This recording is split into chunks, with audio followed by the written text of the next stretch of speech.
은혜로운 찬양 감사합니다. 오늘 말씀은 사도 요한의 편지입니다. 우리네 교회에서 보통 인기가 많은 사도, 예수님의 제자를 투톱을 뽑자면은 첫 번째로는 사도 베드로가 있을 것이고요. 그리고 사도 바울이 있을 겁니다. 보통은 그렇게 두 명을 뽑곤 합니다. 아시다시피 사도 베드로는 복음서 안에서 주요한 역할을 많이 했고요. 유명도가 압도적입니다. 가장 유명한 제자입니다. 그리고 사도 바울은 이방인의 사도로서 또한 유명합니다.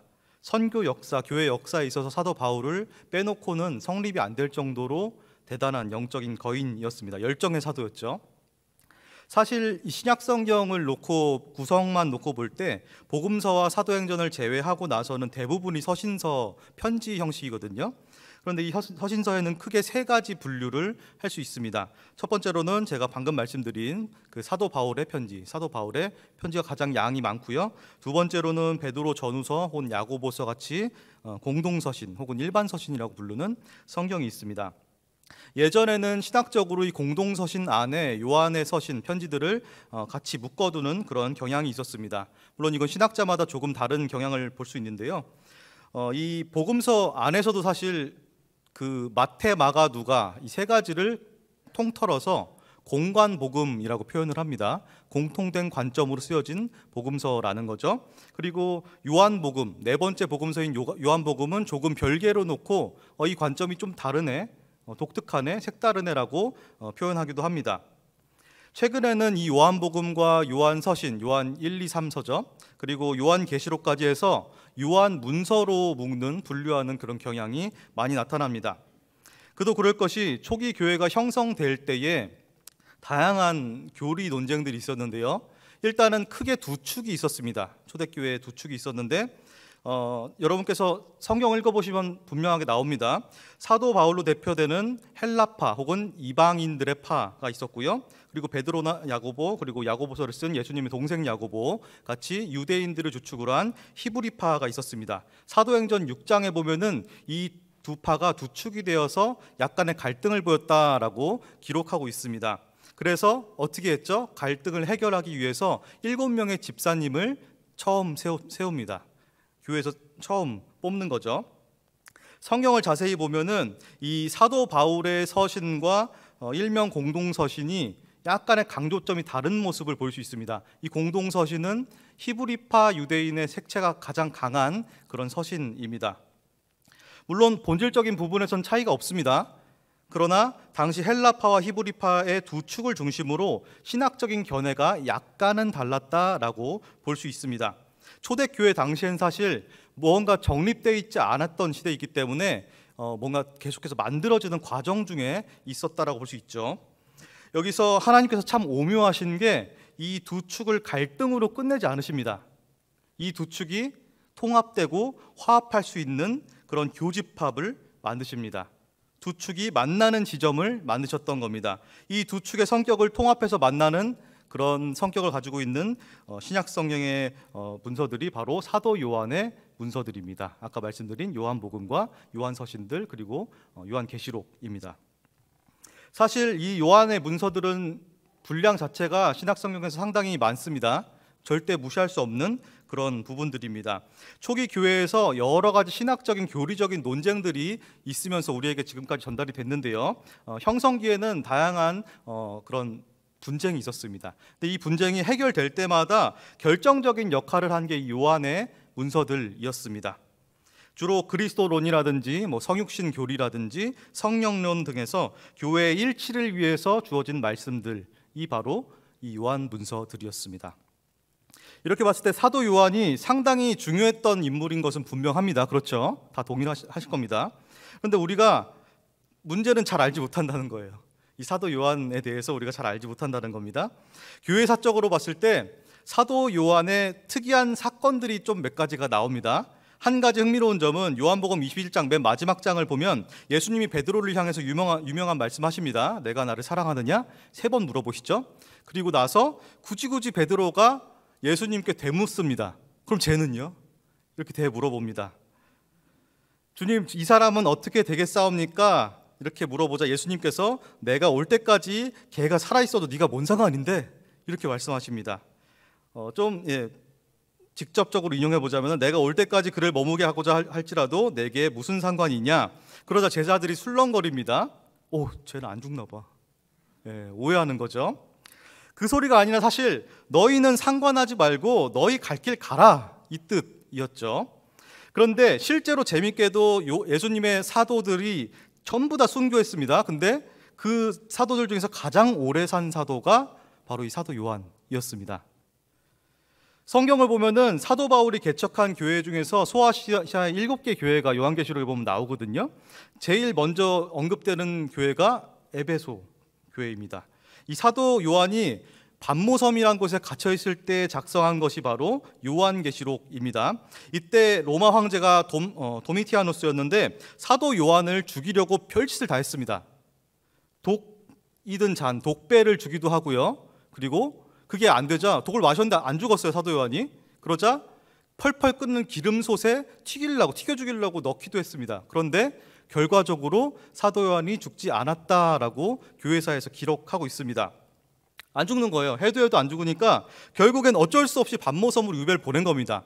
그래서 거기서 작성한 게 바로 요한계시록입니다. 세상 제국에 대항하는 내용을 작성한 게 바로 요한계시록의 내용입니다.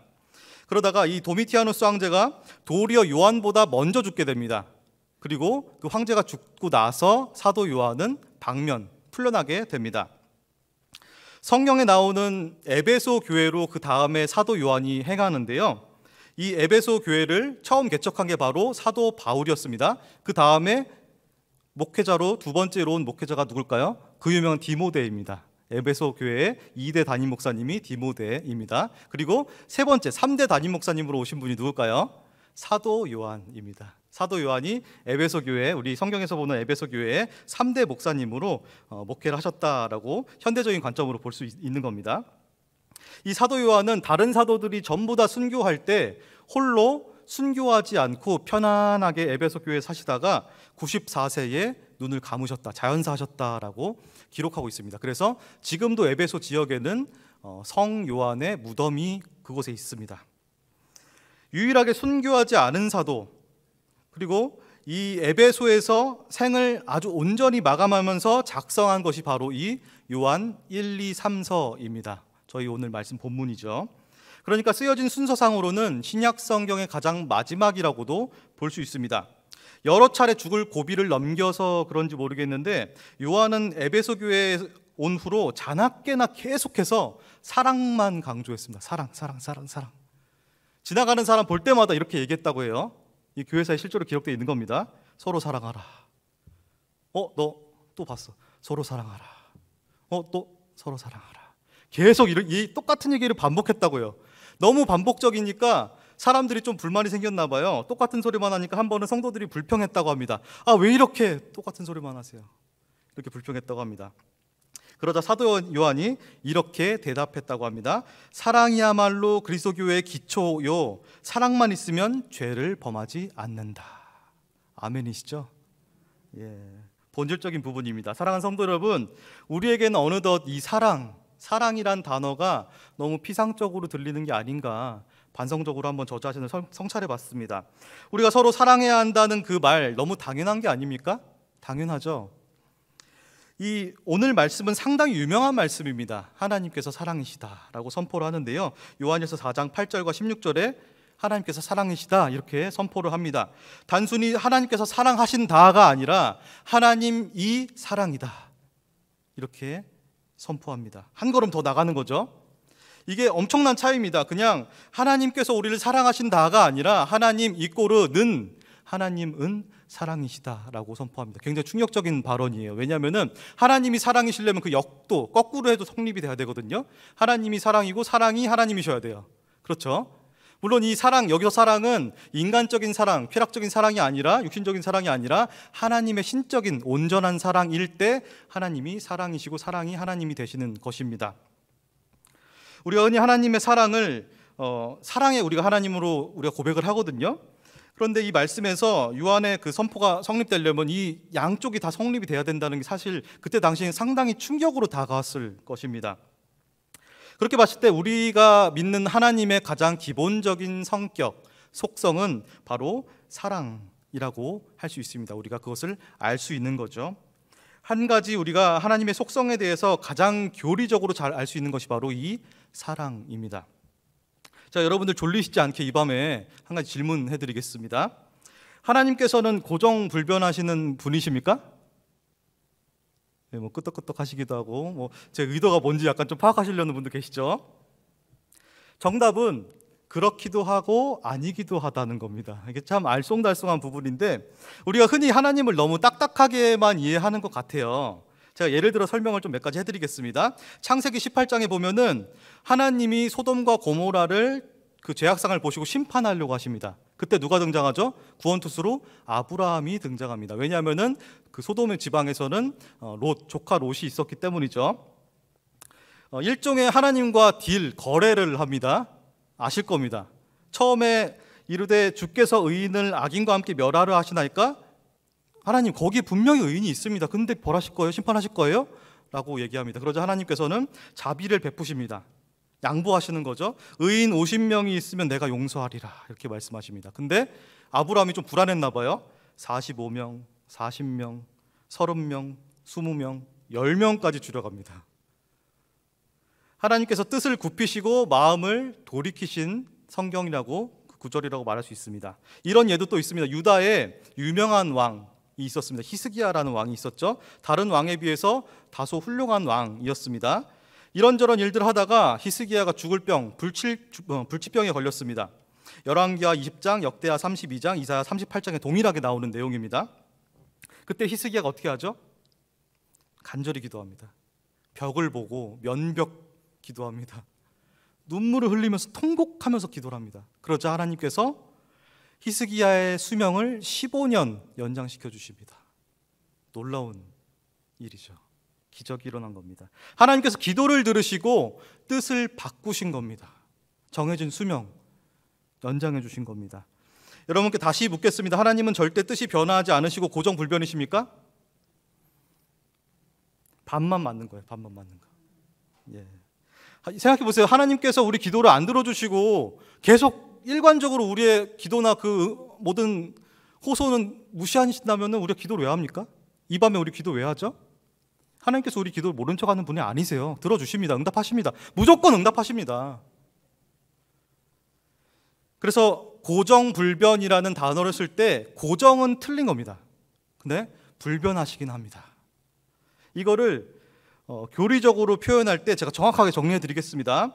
하나님께서는 변화하시는 속성도 있으시고 변치 않는, 절대로 변치 않는 그런 속성도 있으신 겁니다. 이걸 교리적으로 표현하면은 하나님의 양극성이라고 표현합니다.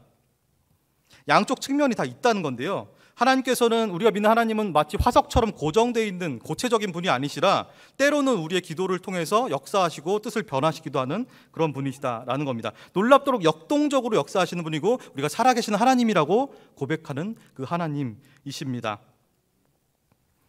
예컨대 가장 변치 않는, 가장 절대적인 하나님의 속성이 있다면은 그것이 무엇일까요? 뭐 여러 가지 있겠죠. 하나님의 언약도 있을 것이고, 오늘 말씀 본문에서 얘기하는 바로 사랑입니다. 사랑이 바로 가장 변치 않은 하나님의 속성, 근본적인 속성, 본질적인 속성입니다. 그래서 오늘 말씀은 선포합니다. 하나님은 사랑이시다. 이렇게 선포합니다. 이 선포에 따르면 하나님의 사랑은 정확하게 불변하시고, 근데 그 표현에 있어서는 때로는 역동적이고 다이나믹하게, 적절하게, 시기적절하게 변화하실 수 있다라고 볼 수 있는 겁니다. 우리가 있는 성경 그 자체도 그렇습니다. 그리고 우리가 믿는 하나님도 그렇습니다. 우리는 하나님을 삼위일체 하나님으로 고백합니다. 그렇죠? 아니신 분 안 계시죠? 예, 삼위일체 하나님 우리는 신앙으로 고백합니다. 성부, 성자, 성령 하나님을 고백합니다. 이 역사적으로 다양한 방식으로 삼위일체에 대해서 표현하는 것들이 굉장히 많았어요. 설명 방식이 굉장히 많았어요. 저는 신학교에서 어떤 교수님이 설탕, 프림, 커피로 인한 그 삼위일체를 설명하시는 분도 계셨어요. 예. 삼박자 커피라고 하죠. 어찌됐건 간에 이게 참 설명하기 힘들어요. 어떤 방식으로 설명하든지 간에 다 허점이 있습니다. 3에서 허점이 있거나 1에서 허점이 있습니다. 이게 숫자적으로 접근하면은 3이 1이고 1이 3인 거기 때문에 절대 수학적으로는 표현이 불가능한 그런 신비입니다. 결론적으로는 신비인데요. 그렇다고 해서 우리가 설명 안 할 수 없죠. 저는 오늘 사랑으로 한번 설명을 해보겠습니다. 제가 누군가를 사랑한다고 칩시다. 누군가가 되면 안 되겠네. 제 아내가 되어야 될 것 같습니다. 누군가가 되면 안 됩니다. 제 아내를 저는 정말로 사랑합니다. 여기서 선포합니다. 제 마음이 사랑 전체가 제 마음속에 담겨 있어요. 아내에 대한 사랑이 막 담겨 있어요. 그러면은 그 사랑으로 충만해졌을 때 이걸 드러내고 싶겠죠? 표현하지 않고는 못 빼깁니다. 사랑을 할 때 여러분들 감정이 어떻습니까? 여러분들 잊어버리신 거 아니시죠? TV에서 마치 흑백 TV가 풀 HD TV로 바뀌는 것 같이 그렇게 세상 살맛 나고 뭔가 컬러풀하게 보이는 게 바로 사랑의 능력이잖아요. 그렇죠? 그때 뭘 하죠? 편지를 써야 합니다. 러브레터 써야죠. 이 사랑을 담아서 표현합니다. 지은아, 제 와이프입니다. 지은아, 너는 세상에서 제일 소중하고 제일 아름다워. 이렇게 편지를 막 써내려 갑니다. 이런 걸 가득가득 담아서 작성을 하고 나서 그 편지를 보내겠죠. 그러면 그 편지를 받은 아내는 어떻게 될까요? 사랑의 마음을 전달받습니다. 그리고 저에 대한 사랑으로 그녀 또한 충만해지겠죠. 그래서 제가 가진 사랑의 마음은 저에게도 있고 그 메시지 편지를 통해서도 있고 그녀에게도 전달돼서 우리는 감화 감동으로 인해서 서로 사랑의 띠로 묶여있는 상태가 됩니다. 서로 사랑에 충만해지는 상태가 되는 것이죠. 여기서 몇 가지 측면을 우리가 발견할 수 있습니다. 여기서 하나님께서는 사랑 그 자체이십니다. 사랑 그 자체로서의 하나님의 사랑은 무한하시기 때문에 그 자체로서의 사랑이시고 하나님이십니다. 그 무한하신 사랑을 담아서 친히 메시지로 오신 분이 계십니다. 누구시죠? 우리 예수 그리스도십니다. 메시지세요. 계십니다. 자기 계시예요. 그리고 그 예수님께서는 성경에서 또한 그것을 분명하게 나타내십니다. 누가복음이나 요한복음의 말씀에서 스스로 모든 성경이 나를 가리키고 있다라고 선포하시거든요. 그 성경의 목적이 바로 나다라고 선포를 하십니다. 그 예수님이 살아있는 사랑의 메시지 그 자체로 우리에게 오신 것을 보고 우리가 십자가에서 그 사랑이 확증된 것을 확신할 수 있습니다. 일종의 러브레터 읽은 거죠, 우리가. 그리고 사랑에 충만해진 상태로 들어갑니다. 진입하게 되고 우리와 하나님은 성령의 사랑의 끈으로, 띠로 묶여진 상태가 됩니다. 서로 내주하는 사랑으로 인해서 하나, 일치가 된 거죠. 하나님과 깨어졌던 관계가 화합되고 화해되는 것을 볼 수 있습니다. 서로 사랑으로 묶어주신 성령 하나님이 항상 우리 마음을 따뜻하게 해주시는 겁니다. 사랑 그 자체이신 하나님, 성부 하나님, 사랑의 메시지 성자 예수님, 그리고 편지를 받은 자들이 그 사랑으로 충만하게 됐을 때 그 사랑으로 서로 내주하게 되는 성령 하나님, 이렇게 삼위일체는 약간의 설명이 가능합니다. 사랑이라는 것, 그 본질 자체는 동일하죠. 그런데 그 메시지는, 사랑의 내용은 때로는 격정적이고 아주 열정적이기도 하면서 때로는 미래를 그리기도 하고 이성적으로, 그렇게 다양한 메시지의 적용이 가능합니다. 사랑하는 성도 여러분, 저는 목사 안수를 받은 지 한 달도 안 된 따끈따끈한 목사입니다. 초보 목사입니다. 아주 신빙입니다. 그런 제가 목사 안수를 받자마자 받기 전부터 사실 엄청난 고민에 휩싸였습니다. 코로나와 여타 상황들, 여러 가지 상황들 우리 앞에 놓여 있습니다. 다 어렵다고 하고요. 교회도 마찬가지고요. 저희 교회는 정말로 훌륭하게 잘 극복하고 있는데 다른 교회도 마찬가지입니다. 지금 여러 가지 그 상황들 보면서 고민을 하곤 합니다. 고민에 답이 없습니다. 정말 요즘 말로 해서 노답입니다. 교회가 과연 어떻게 될지, 나는 앞으로 어떻게 해야 될지, 어떤 목회해야 되고 어떤 사역해야 될지, 정말로 모든 것이 불확실하고 불투명한 그런 시대입니다. 급격히 변화하는 이 시대 안에서 어떤 목회자가 돼야 될까 저는 계속 고민하고 있습니다. 앞으로도 고민 계속 해야겠죠. 그때 오늘 말씀 본문을 읽고 납니다. 그러면은 참 신비하게 마음속에 두려움이나 불안이 사라져요. 하나님께서 정말로 나를 사랑하시는구나. 모든 것이 다 변해도, 다 없어지고 사라지고 변해도 하나님의 사랑은 정말로 변치 않으시는구나. 이렇게 제 안에 두려움이 씻겨져 내려가곤 합니다. 포스트 코로나 시대라고 합니다. 지금 시대를. 그 시대를 우리 모두가 살아가고 있습니다. 우리 모두는 이 시대를 살아가면서 이 마음가짐을 가져야 할 것입니다. 우리는 그리스도의 사랑으로 중무장해야 합니다. 약 2000년의 교회 역사 가운데 제가 가장 좋아하는 명언이 있습니다. 준비된 메시지를 띄워주세요. 바로 이 격언입니다. 함께 읽어볼까요? 시작. 본질에는 일치를, 비본질에는 자유를, 모든 것에는 사랑을. 이 말은 혹자는 성 어거스틴이 했다고 얘기하고, 혹자는 멜데니우스라는 어떤 영적 거인이 했다라고 표현하는데요. 어찌됐건 간에 교회사에서 내려오는 그런 아주 좋은 격언, 명언입니다. 정말 명언이죠. 여러분, 이 문구에 복음이 담겨 있지 않습니까? 여러분, 복음이 무엇입니까? 개념적으로 저는 우리 아이들에게 항상 얘기하는데, 제가 담당하고 있는 청소년부에 이 복음의 핵심은 예수 그리스도시고, 그 구체적으로 좀 얘기하자면 예수 그리스도의 탄생부터 시작해서 인생, 삶, 십자가 죽음, 그리고 부활, 승천, 다시 오실 것, 이게 복음입니다. 개념적으로는 그래요. 이게 복음의 핵심이에요. 그리고 그 전체를 통해서 하나님께서 드러내시고자 하는 것이 무엇입니까? 어떤 메시지를 드러내시고자 하시죠? 바로 이겁니다. 하나님께서 사랑이시다. 그리고 그 사랑이신 하나님께서 바로 우리를 사랑하신다. 이게 복음의 메시지입니다. 핵심적인 메시지예요. 사랑하는 여러분, 여러분이 저보다, 성도님들께서 저보다 훨씬 더 인생 경험이 많으십니다. 다양한 경험들, 다양한 풍파들, 고난을 많이 겪으셨을 거예요. 삶이 얼마나 망망대해 같습니까? 정말로 넓은 바다 같죠.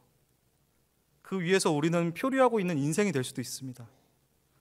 넓은 바다를 항해하는 것 같은 이 삶 속에서, 그런데 하나님께서 사랑이시고 그 사랑이신 하나님이 우리를 사랑하신다라는 이 메시지가 얼마나 큰 울림으로 다가오는지 모르겠습니다. 우리가 이 사실을, 이 복음의 메시지를 고백할 때마다 우리는 하나님의 계획 아래 놓이게 됩니다. 여러분, 우리가 비본질적인 것에만 집중한다면 어떻게 될까요?